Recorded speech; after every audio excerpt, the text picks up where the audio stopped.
So Lisa, for our next stop here on the show, we're going to be staying in Detroit with Valentine Distilling. And you know, Mitch, you might think of it as a local place, but it actually has a very global reputation. I really like the ambiance. I think that it's got a great atmosphere. It's really inviting. We walked in, she asked us if we'd ever been here, kind of went through the 5 different alcohols that they make. I feel very educated now. Valentine Distilling released their first bottle of spirits 10 years ago, and since then they have grown from a tiny production area to a space that's quite a bit bigger. So we're standing in our new distillery, relatively new distillery. Okay. This, we refer to it as Wanda. It's our production facility, 15,000 square feet. It is one of the largest micro distilleries, definitely in the Midwest, and one of the larger ones in the country too.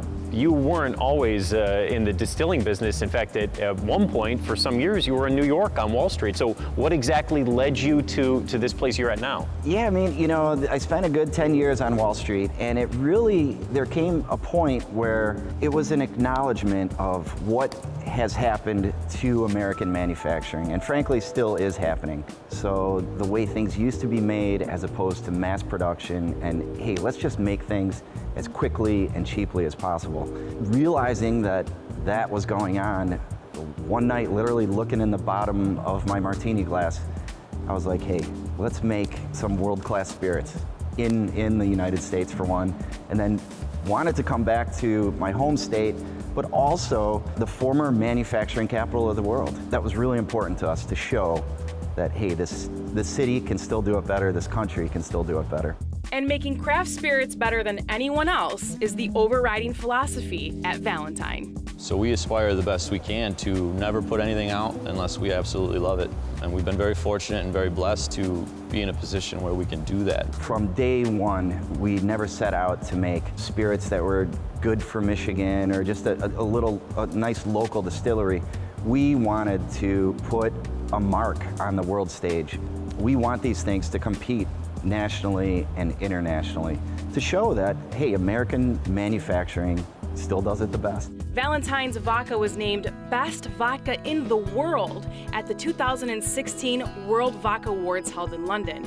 And if you look around their production facility, you can't help but notice all the banners they have hanging celebrating their awards. It is honestly more of a reminder to Ruffino and myself and the rest of this company. Every day you can hang another one. Every day you can go out and do a little better.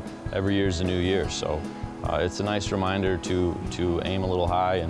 And obviously, we, being big Red Wings fans, we're very intrigued by the idea of hanging banners from the rafters.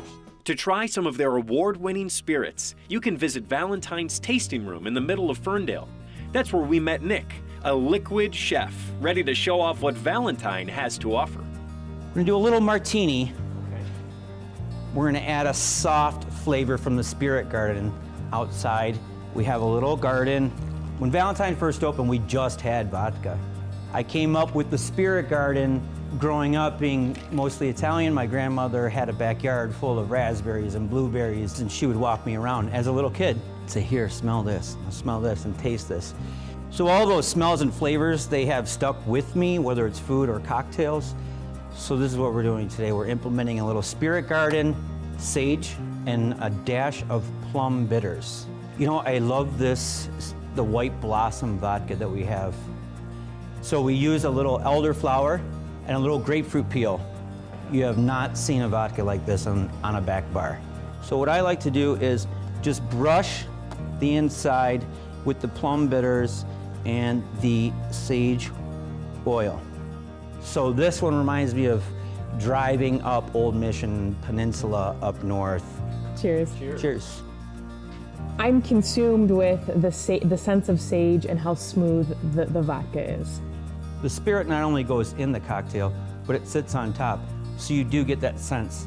It's like talking about a great album or a movie. I feel the same way about a cocktail, that you can have that conversation. You can geek out on it a little bit without sounding too trendy, I guess. You would think with the amount of awards that Valentine is winning for their spirits that they would be pumping out new products left and right.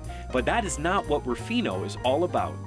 Let's not do a whole bunch of things mediocre. Let's just do a couple things and do them the best that we can. What's really most satisfying, and and I've said this from day one, I'm not going to be happy until not another bottle of Grey Goose is sold in the state. When I hear somebody say, you know, this is better than that, or I enjoy this over that or whatever, that's really what means a lot to me, because that means that people are respecting something that's made local and made by hand with actual American labor. And what does the future hold for Valentine? When you found the best vodka in the world, it was from France or Russia or Poland. And I think the United States deserves to be known for a world-class vodka. We think the people of Michigan deserve it. We certainly feel the people of Detroit deserve it. We just want to continue to do it the best it can be done.